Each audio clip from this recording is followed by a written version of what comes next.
Hello friends, welcome to maths world. दोस्तों, आज के इस सेशन में हम लोग बात करेंगे लूसेंट सामान्य विज्ञान का लेक्चर नंबर 17, जिसमें हम लोग कार्य, ऊर्जा और शक्ति का पार्ट 2 देखेंगे। दोस्तों, हमने पार्ट 1 बता रखा है, जिसमें कार्य और शक्ति के बारे में मैंने बताया है। तो अगर आपने अभी तक पार्ट 1 नहीं देखा है तो जाकर के पहले प्लेलिस्ट में जाकर के पार्ट 1 देखिए, उसके बाद आप लोग पार्ट 2 देखना, तो आपको ज्यादा समझ में आएगा। तो दोस्तों, आज के इस सेशन में हम लोग बात करेंगे मेन रूप से ऊर्जा के संबंध में, ठीक है, यानी एनर्जी।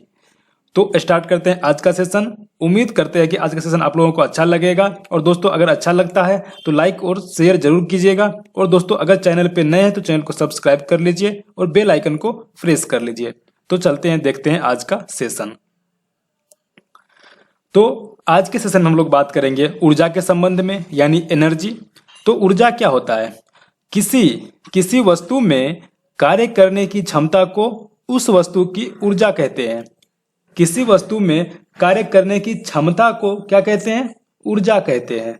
दोस्तों, मैंने शक्ति में आप लोगों को बताया था कि कार्य करने की दर को शक्ति कहते हैं, लेकिन ऊर्जा में क्या है कि कार्य करने की क्षमता को ऊर्जा कहते हैं। अगर यहाँ पर दर लग जाता तो वो क्या हो जाता? शक्ति हो जाता। बस आपको एक ही टर्म का अंतर है, ऊर्जा में है कि किसी वस्तु में कार्य करने की क्षमता को क्या कहते हैं? ऊर्जा कहते हैं, लेकिन कार्य करने की दर को क्या कहते थे? शक्ति कहते थे। ठीक है दोस्तों, ऊर्जा एक अदिश राशि है। दोस्तों, अभी हम लोग पढ़ रहे हैं वर्क, एनर्जी और पावर। ये चैप्टर हम लोग पढ़ रहे हैं वर्क, एनर्जी एंड पावर, यानी कार्य, ऊर्जा और शक्ति। तो आपको याद रखना कि चैप्टर है पूरा अदिश है। तीनों इसमें क्या है? अदिश है। वर्क भी अदिश है, एनर्जी भी अदिश है एंड पावर भी क्या है? अदिश है। ठीक है दोस्तों, तो आपको यहाँ पे क्या कह रहा है? ऊर्जा एक अदिश राशि है। इसका मात्रक भी क्या होता है? जूल होता है। ऊर्जा का भी मात्रक जूल होता है और कार्य का भी मात्रक जूल होता है। इसका भी मात्रक जूल, इसका भी मात्रक जूल, इसका मात्रक वाट। ठीक है, जिसको कि जूल प्रति सेकंड भी बोलते हैं। वस्तु में जिस कारण से कार्य करने की क्षमता आ जाती है उसे ऊर्जा कहते हैं। ठीक है दोस्तों, वस्तु में जिस कारण से कार्य करने की क्षमता आती है उसे क्या कहते हैं? ऊर्जा कहते हैं। अगर वस्तु में गति के कारण कार्य करने की क्षमता होती है तो उसे गतिज ऊर्जा कहते हैं। और अगर स्थिति में परिवर्तन के कारण कार्य करने की क्षमता होती है तो उसे स्थितिज ऊर्जा कहते हैं। समझ में आया? कह रहा है वस्तु में जिस कारण से कार्य करने की क्षमता आ जाती है उसे ऊर्जा कहते हैं। यानी अगर गति के कारण कार्य करने की क्षमता आती है तो उसे गतिज ऊर्जा कहेंगे, और स्थिति में परिवर्तन के कारण कार्य करने की क्षमता आएगी तो उसे हम लोग स्थितिज ऊर्जा कहेंगे।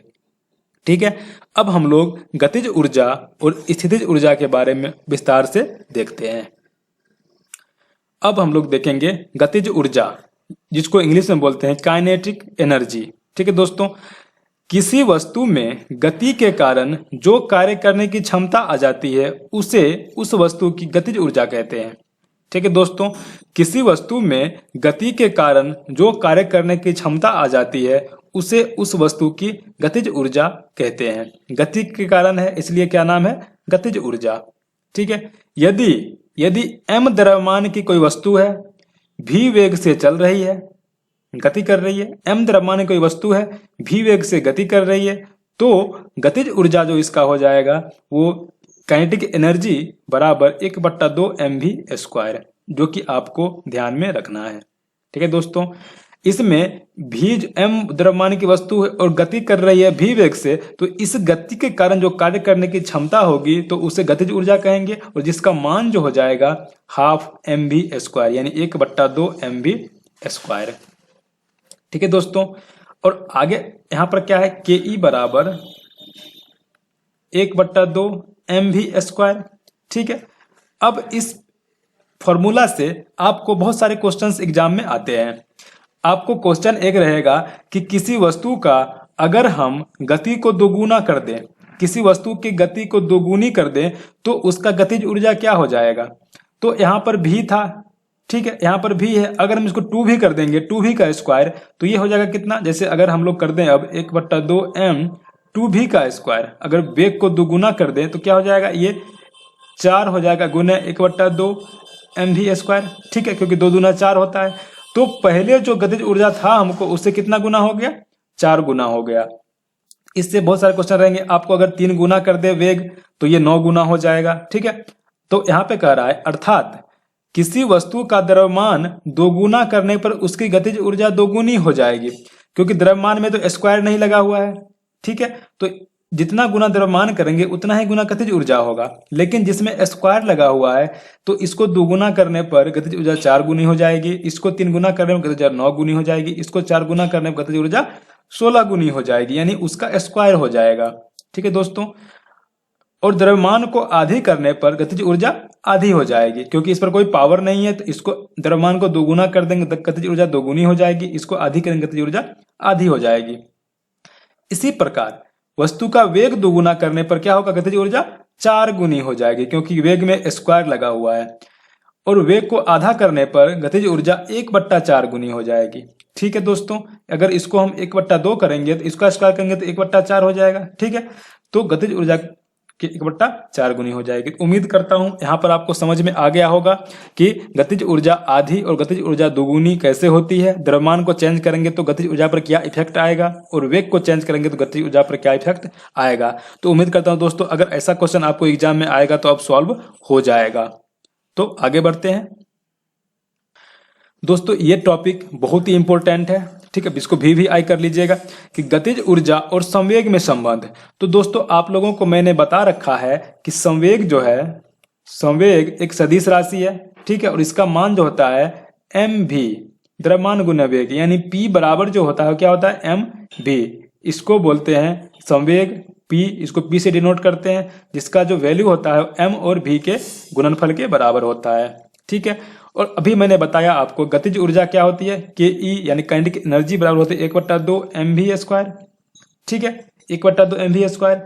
और इस गतिज ऊर्जा में दोस्तों आपको पता है कि किसी भी भिन्न में x/y अगर भिन्न है, अगर इस भिन्न में हम m से गुना भी कर दें, चाहे किसी भी संख्या से गुना कर दें, उसी संख्या से भाग दे दें, तो कोई फर्क नहीं आएगा, कोई अंतर नहीं आएगा। तो अगर यह गतिज ऊर्जा का फॉर्मूला है, इसमें अगर हम m से गुना भी कर दे, m से डिवाइड भी कर दे, तो कोई अंतर नहीं आएगा। तो अब क्या हो जाएगा, अगर इसमें हम m से गुना करेंगे तो क्या हो जाएगा, ये m स्क्वायर v स्क्वायर बट्टा 2m। ठीक है, क्या हो जाएगा m स्क्वायर v स्क्वायर बट्टा 2m, क्योंकि ये m और ये m गुना होगा और v स्क्वायर तो पहले से है, तो m स्क्वायर v स्क्वायर बट्टा 2m, यानी इसको लिख सकते हैं mv का होल स्क्वायर बट्टा कितना 2m। अब दोस्तों आपको पता है कि mv जो होता है वो p का वैल्यू होता है, यानी संवेग का वैल्यू होता है। तो यहां से के ई बराबर क्या हो जाएगा, के ई बराबर यहाँ पर mv की जगह p लगा सकते हैं, p स्क्वायर बट्टा 2m। तो ये संवेग और काइनेटिक एनर्जी में रिलेशन संबंध हो गया, काइनेटिक एनर्जी और संवेग में संबंध यही होता है, जो कि यहां से हमको आया है।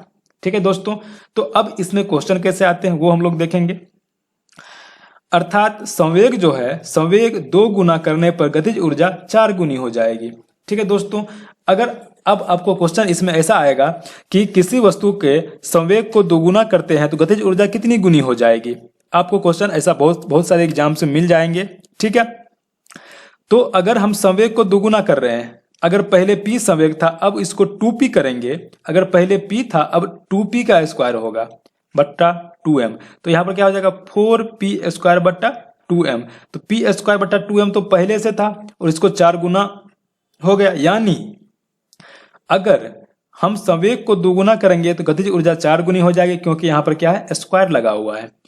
संवेग को हम 3 गुना करेंगे तो गतिज ऊर्जा 9 गुनी हो जाएगी, संवेग को 4 गुना करेंगे तो गतिज ऊर्जा 16 गुनी हो जाएगी। ठीक है दोस्तों, जितना गुना हम संवेग को कर रहे हैं उसके स्क्वायर जितना गुना ये गतिज ऊर्जा हो जाएगा, क्योंकि यहाँ पर स्क्वायर लगा हुआ है। और ये फॉर्मूला आया कहाँ से संबंध दोनों का, ये आपको यहाँ से समझ में आ जाएगा।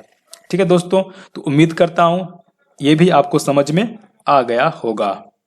आगे बढ़ते हैं दोस्तों, हम लोगों ने गतिज ऊर्जा देखा, अब हम लोग देखेंगे स्थितिज ऊर्जा। स्थितिज ऊर्जा यानी इसको इंग्लिश में बोलते हैं पोटेंशियल एनर्जी। किसी वस्तु में उसकी अवस्था अवस्था या स्थिति के कारण जो कार्य करने की क्षमता होती है उसको क्या कहते हैं? स्थितिज ऊर्जा कहते हैं। गतिज ऊर्जा में था कि गति के कारण कार्य करने की क्षमता, और स्थितिज ऊर्जा में स्थिति या अवस्था के कारण कार्य करने की क्षमता को स्थितिज ऊर्जा कहते हैं। जैसे बांध बनाकर इकट्ठा किए गए पानी की ऊर्जा, बांध बनाकर हम पानी को इकट्ठा किए हुए हैं तो वह उसकी स्थिति के कारण जो उसमें कार्य करने की क्षमता होगी उसको क्या बोलेंगे? स्थितिज ऊर्जा। क्योंकि पानी तो गति में नहीं है, पानी रुका हुआ है, इसलिए स्थिति में परिवर्तन हो रहा है, इसलिए उसको बोलेंगे स्थितिज ऊर्जा।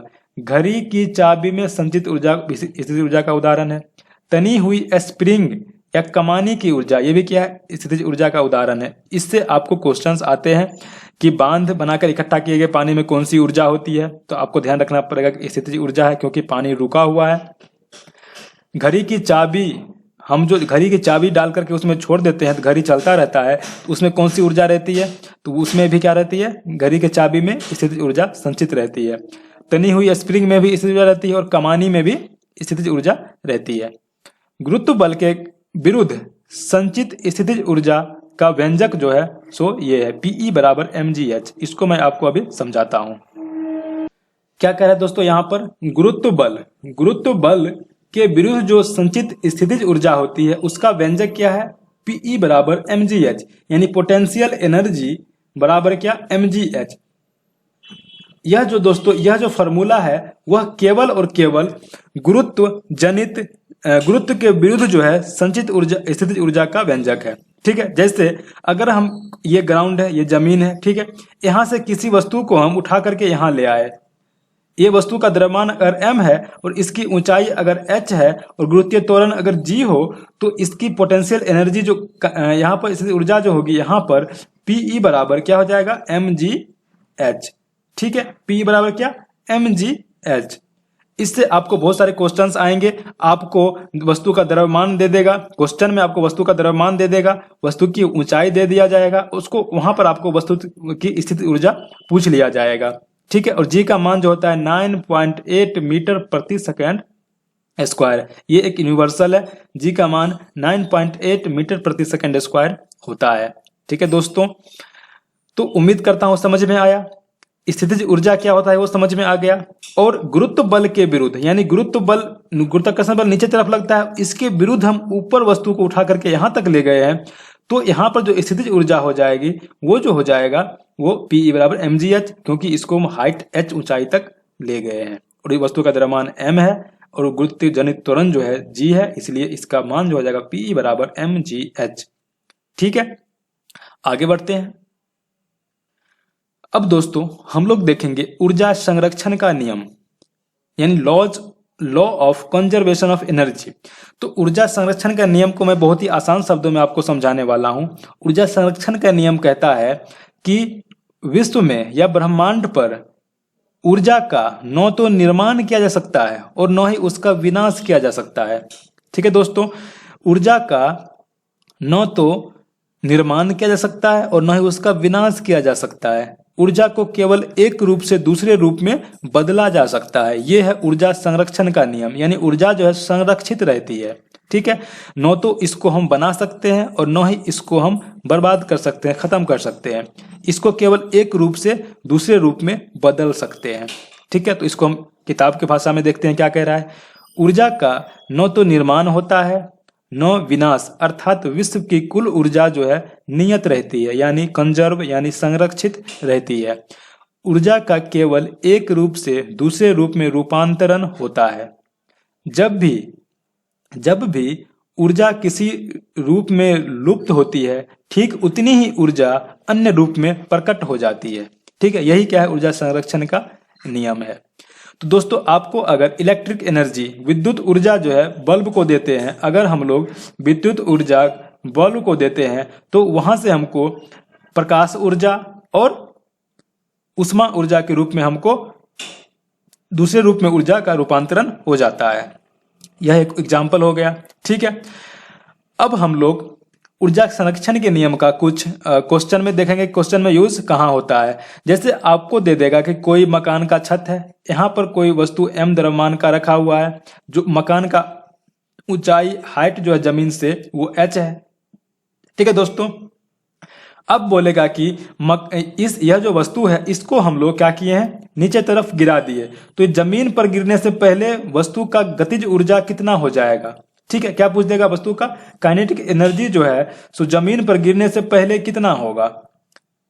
तो दोस्तों आपको पता होना चाहिए कि अगर कोई वस्तु हाइट h यानी ऊंचाई h पर रखी हुई है, द्रव्यमान m है, तो इसका पोटेंशियल एनर्जी जो होगा वो कितना होगा, mgh। और यही पोटेंशियल एनर्जी, यही स्थितिज ऊर्जा नीचे जमीन पर आते आते गतिज ऊर्जा में बदल जाएगा। जैसे ही ऊंचाई कम होते जाएगा इसका, तो पीई का मान कम होता जाएगा, क्योंकि यह ऊंचाई पर डिपेंड करता है। जितना ऊंचाई ज्यादा रहेगा पोटेंशियल एनर्जी ज्यादा होगा।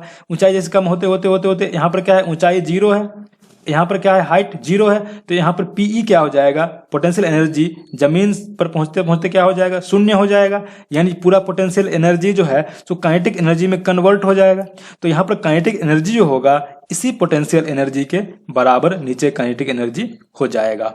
ये आपको बहुत सारे क्वेश्चन को सॉल्व करने में मदद करेगा। ठीक है, आपको पूछ सकता है, आपको एक और पूछ सकता है क्या इस क्वेश्चन में कि h ऊंचाई पर कोई वस्तु रखी हुई है m द्रव्यमान की, उसको जमीन पर गिराते हैं, तो जमीन पर गिरने से पहले, जमीन पर गिरने से जस्ट पहले उस वस्तु का वेग क्या होगा।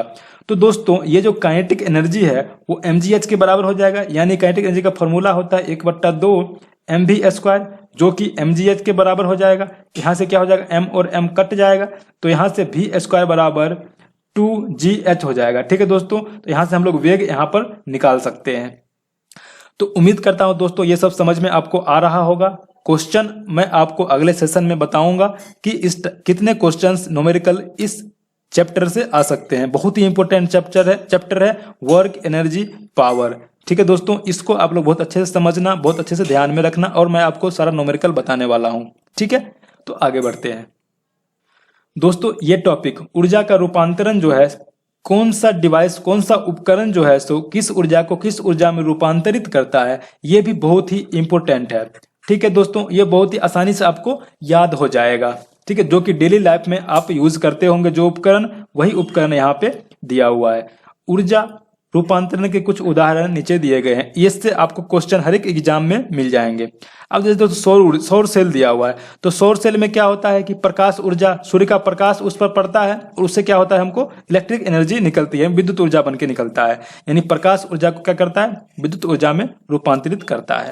डायनेमो दोस्तों आप लोग देखे होंगे, साइकिल में पहले डायनेमो लगा रहता था। जो साइकिल चलने पर क्या होता है, उसके पहिया से डायनेमो घूमता था, जिससे हमको क्या होता था, बल्ब जलता था। यानी यह जो पहिया घूम रहा है, इसका मतलब यह मैकेनिकल एनर्जी, यांत्रिक ऊर्जा है। पहिया घूम रहा है, यांत्रिक ऊर्जा है, यह कन्वर्ट हो रहा है किसमें, विद्युत ऊर्जा में, जिससे बल्ब जल रहा है। यानी डायनेमो जो है सो यांत्रिक ऊर्जा को कन्वर्ट करता है विद्युत ऊर्जा में। विद्युत मोटर, अब दोस्तों विद्युत मोटर जो कि फैन में लगा रहता है, पंखे में लगा रहता है, तो उसमें क्या होते हैं, हम लोग इलेक्ट्रिक एनर्जी यानी विद्युत ऊर्जा देते हैं उसको, तो वह क्या होता है, घूमने लगता है। यानी घूमना क्या है, यांत्रिक ऊर्जा। यानी मोटर जो है विद्युत ऊर्जा को यांत्रिक ऊर्जा में बदलता है। माइक्रोफोन मतलब होता है दोस्तों, जैसे माइक में बोलते हैं आप, मतलब माइक्रोफोन जो होता है दोस्तों, जैसे आवाज, ये जो माइक्रोफोन होता है ध्वनि ऊर्जा को विद्युत ऊर्जा में कन्वर्ट करता है। ठीक है, तो माइक्रोफोन क्या है, ध्वनि ऊर्जा को विद्युत ऊर्जा में बदलता है। लाउड स्पीकर जो दोस्तों होता है, जो जिसको कि आप लोग कोई फंक्शन या कुछ होता है तो आप लोग लाउड स्पीकर बजाते हैं, उसमें हम विद्युत ऊर्जा देते हैं, लेकिन उससे क्या होता है, आवाज निकलता है। यानी विद्युत ऊर्जा को यह ध्वनि ऊर्जा में परिवर्तित कर देता है। सितार क्या है, सितार जो है दोस्तों, सितार में क्या होता है, धागा लगा रहता है। धागा को जैसे ही कंपन कराते हैं, यानी यांत्रिक ऊर्जा इसमें लगता है, तो उससे क्या होता है, ध्वनि ऊर्जा निकलता है, उससे सितार बजता है, तो ध्वनि ऊर्जा उससे उत्पन्न होता है। बल्ब, ट्यूबलाइट, हीटर का जलना, इसमें क्या होता है दोस्तों, जैसे ही हम बल्ब में विद्युत ऊर्जा देते हैं तो उसमें क्या होता है, प्रकाश ऊर्जा और उष्मा ऊर्जा निकलता है। ठीक है, बल्ब जलता है तो वो गर्म होता है, उससे प्रकाश भी निकलता है। ट्यूबलाइट जलता है तो वो भी गर्म होता है, प्रकाश निकलता है। और हीटर में भी क्या होता है दोस्तों, इसमें उष्मा निकलता है। तो विद्युत ऊर्जा को क्या करता है, प्रकाश एवं उष्मा ऊर्जा में परिवर्तित करता है बल्ब, ट्यूबलाइट और हीटर। और मोमबत्ती का जलना, मोमबत्ती जलता है दोस्तों, मोमबत्ती जलता है तो मोमबत्ती में क्या होता है, रासायनिक पदार्थ रहता है। ठीक है, तो यह रासायनिक ऊर्जा को क्या करता है, प्रकाश और उष्मा ऊर्जा में कन्वर्ट करता है। ठीक है। अब आगे कह रहा है कोयले का जलना। कोयला जो रासायनिक ऊर्जा होता है कोयला, क्योंकि कोयला जो है उसमें मीथेन होता है, तो मीथेन जलता है तो उसमें क्या होता है, उष्मा ऊर्जा निकलती है कोयले से। विद्युत सेल। विद्युत सेल जो होता है दोस्तों, विद्युत सेल में रासायनिक ऊर्जा होती है, क्योंकि वह रासायनिक पदार्थ से बना होता है, और जिससे जिससे हमको विद्युत ऊर्जा निकलती है, जिससे हम टॉर्च या कुछ भी जलाते हैं। इंजन। इंजन जो होता है उसमें, इंजन में हम लोग क्या करते हैं, इंजन में हम लोग पेट्रोल जलाते हैं, पेट्रोल जलता है, पेट्रोल या डीजल जलाते हैं तो उससे क्या होता है, यांत्रिक ऊर्जा निकलता है, ठीक है, जिससे हमको बाइक चलाते हैं, गाड़ी चलाते हैं, उसमें क्या होता है, पेट्रोल जलाते हैं तो उसमें यांत्रिक ऊर्जा उत्पन्न होती है। प्रकाश विद्युत सेल यानी फोटो इलेक्ट्रिक सेल, इसमें क्या होता है, प्रकाश ऊर्जा को विद्युत ऊर्जा में बदलता है। नाम से स्पष्ट है, प्रकाश विद्युत सेल यानी प्रकाश ऊर्जा को विद्युत ऊर्जा में बदलता है। वैसा सेल जो प्रकाश ऊर्जा को विद्युत ऊर्जा में बदलता है उसको बोलते हैं प्रकाश विद्युत सेल। इसको इंग्लिश में बोलते हैं फोटो इलेक्ट्रिक सेल, जो कि प्रकाश ऊर्जा को विद्युत ऊर्जा में कन्वर्ट करता है। अब दोस्तों हम लोग देखेंगे सौर ऊर्जा क्या होता है, सोलर एनर्जी। ठीक है, तो इसमें कह रहा है सूर्य ऊर्जा का एक विशाल स्रोत है। सूर्य जो है ऊर्जा का एक क्या है, विशाल स्रोत है। सूर्य का लगभग 70% द्रव्यमान जो है, सूर्य का लगभग 70% द्रव्यमान जो है हाइड्रोजन से बना हुआ है। आपको क्वेश्चन में आएगा कि सूर्य में अधिकतम द्रव्यमान किसका है, तो उसमें आपको लगाना पड़ेगा हाइड्रोजन से ही बना हुआ है सूर्य। 28% हीलियम है और 2% अन्य भारी तत्व है। ठीक है, तो मुख्य रूप से सूर्य जो बना हुआ है हाइड्रोजन और हीलियम से बना हुआ है। ठीक है, सूर्य के केंद्र का तापमान जो होता है कितना होता है, 1.5 × 10⁻⁷ केल्विन। ठीक है, सूर्य के केंद्र का तापमान कितना होता है, 1.5 × 10⁻⁷ केल्विन। बहुत ही इंपॉर्टेंट है ये। और दाब जो होता है केंद्र का वो होता है 2 × 10⁻⁻60 न्यूटन प्रति वर्ग मीटर। दाब का जो मात्रक होता है न्यूटन प्रति वर्ग मीटर। और केंद्र में उच्च ताप एवं दाब होने के कारण वहां नाभिकीय संलयन की क्रिया होती है। आपको एग्जाम में आएगा कि सूर्य में कौन सी अभिक्रिया होती है जिससे हमको ऊर्जा प्राप्त होता है, तो सूर्य के अंदर में नाभिकीय संलयन अभिक्रिया होती है। ठीक है, नाभिकीय संलयन का मतलब होता है दो हल्के नाभिक जुड़ करके एक भारी नाभिक का निर्माण करते हैं अंदर में। ठीक है, सूर्य के केंद्र में 4 हाइड्रोजन नाभिक संलयित यानी जुड़कर एक हीलियम नाभिक बनाते हैं। ठीक है दोस्तों, संलयन का मतलब होता है जुड़ना। तो उच्च दाब एवं ताप होने के कारण क्या होता है कि सूर्य के केंद्र में नाभिकीय संलयन अभिक्रिया होती है, जिससे विशाल मात्रा में ऊर्जा और ऊष्मा निकलती है। तो सूर्य के केंद्र में जो है संलयन कैसे होता है, तो इसमें 4 हाइड्रोजन परमाणु जुड़ करके एक हीलियम नाभिक का निर्माण करते हैं। ठीक है, जिससे अत्यधिक मात्रा में ऊर्जा उत्पन्न होती है। सूर्य से प्रति सेकेंड कितनी ऊर्जा निकलती है, सूर्य से प्रति सेकेंड 3.86 × 10⁻16 जूल ऊर्जा निकलती है प्रति सेकेंड, जो कि बहुत ही ज्यादा मात्रा में है यह ऊर्जा विद्युत चुंबकीय तरंगों तथा आवेशित कणों के रूप में निकलती है। ठीक है दोस्तों, आपको अब इस लाइन से भी एक क्वेश्चन निकल सकता है कि पृथ्वी पर सूर्य की जो ऊर्जा है, सूर्य की ऊर्जा जो निकलती है उतना वो पृथ्वी पर पहुंचती कैसे है, तो वह जो है सो मुख्यतः विद्युत चुंबकीय तरंग के रूप में पहुंचती है। ठीक है दोस्तों, विद्युत चुंबकीय तरंग के रूप में सूर्य की ऊर्जा पृथ्वी पर पहुंचती है। इसे सौर विकिरण कहते हैं। यह जो पहुंचती है ऊर्जा, इसको क्या बोलते हैं, सौर विकिरण। विकिरण के गुण उसके अंदर उपस्थित तरंगों के तरंगदैर्ध्य पर निर्भर करता है। ऊष्मा का अनुभव कराने वाली विकिरण को अवरक्त विकिरण एवं वस्तुओं के दर्शन कराने वाली विकिरण को दृश्य विकिरण या प्रकाश कहते हैं। ठीक है दोस्तों, अब हम लोग एक बार जितना पढ़े हैं आज सभी को रिकॉल करते हैं। दोस्तों आज हम लोगों ने जितना पढ़ा सारा का रिकॉल करते हैं आज। तो दोस्तों आज हम लोगों ने पढ़ा ऊर्जा क्या होता है, तो कार्य करने की क्षमता को क्या कहते हैं, ऊर्जा कहते हैं। ऊर्जा 2 प्रकार का होता है, गतिज ऊर्जा और स्थितिज ऊर्जा। गतिज ऊर्जा किसे कहते हैं, तो किसी वस्तु में गति के कारण जो कार्य करने की क्षमता होती है उसे उस वस्तु की गतिज ऊर्जा कहते हैं। और किसी वस्तु में स्थिति या अवस्था के कारण जो कार्य करने की क्षमता होती है उसे स्थिति ऊर्जा कहते हैं। गतिज ऊर्जा यानी के काइनेटिक एनर्जी का फॉर्मूला है 12 mv²। और स्थितिज ऊर्जा किसी वस्तु को गुरुत्व बल के विरुद्ध जो कार्य करने की क्षमता होती है उसे हम लोग उसका जो व्यंजक है पी बराबर mgh होता है। ठीक है, जहां पर m जो है वस्तु का द्रव्यमान है, g है गुरुत्वीय त्वरण, h क्या है पृथ्वी तल से जमीन से वस्तु की ऊंचाई। ठीक है, अब गतिज ऊर्जा एवं संवेग में क्या संबंध है? गतिज ऊर्जा एवं संवेग में जो संबंध है के ई बराबर पी स्क्वायर बट्टा 2m, जहां पर के है गतिज ऊर्जा, p है संवेग और m है क्या वस्तु का द्रव्यमान। यह कैसे आया मैंने आपको वीडियो में बता रखा है। ठीक है दोस्तों, और ऊर्जा संरक्षण का नियम मैंने पढ़ा आज। तो ऊर्जा संरक्षण का नियम क्या कहता है कि किसी भी ब्रह्मांड में किसी भी ऊर्जा का न तो विनाश किया जा सकता है और न ही उसका निर्माण किया जा सकता है, उसको केवल एक रूप से दूसरे रूप में बदला जा सकता है। जो कि मैंने बहुत सारे एग्जाम्पल आपको बताए कि कौन सा उपकरण जो है किस ऊर्जा को किस ऊर्जा में कन्वर्ट करता है। और लास्ट में पढ़ा था हम लोगों ने सौर ऊर्जा। तो सौर ऊर्जा में दोस्तों सूर्य मुख्य रूप से किसका बना होता है? सूर्य मुख्य रूप से हाइड्रोजन और हीलियम का बना होता है, जिसमें हाइड्रोजन जो है 70% होता है और हीलियम जो है 28% होता है। ठीक है दोस्तों, और सूर्य का केंद्र का जो है ताप और दाब बहुत ही अधिक होता है, जिसके कारण सूर्य में कौन सी अभिक्रिया होती है? सूर्य में जो है संलयन अभिक्रिया होती है, जो कि उसके ऊर्जा और उष्मा के स्रोत है। संलयन अभिक्रिया, संलयन अभिक्रिया में क्या होता है कि 4 को हाइड्रोजन नाभिक जुड़ करके एक हीलियम नाभिक का निर्माण करता है। ठीक है दोस्तों, और जिससे बहुत मात्रा में ऊर्जा और उष्मा निकलती है। और सूर्य से जो ऊर्जा निकलती है वो पृथ्वी पर पहुंचती कैसे है? तो पृथ्वी पर पहुंचती है विद्युत चुम्बकीय तरंग के माध्यम से। ठीक है, और विद्युत चुम्बकीय तरंग में हम लोगों ने पढ़ा था कि जिस विद्युत चुम्बकीय तरंग से हमें कोई वस्तु दिखाई देती है उसको हम लोग दृश्य तरंग बोलते हैं। और जिस तरंग से ऊर्जा का स्थानांतरण एक स्थान से दूसरे स्थान पर होता है उस तरंग को बोलते हैं अवरक्त तरंग। ठीक है दोस्तों, तो आज के लिए बस इतना ही दोस्तों। उम्मीद करता हूं कि आज का वीडियो समझ में आया होगा, पसंद आया होगा।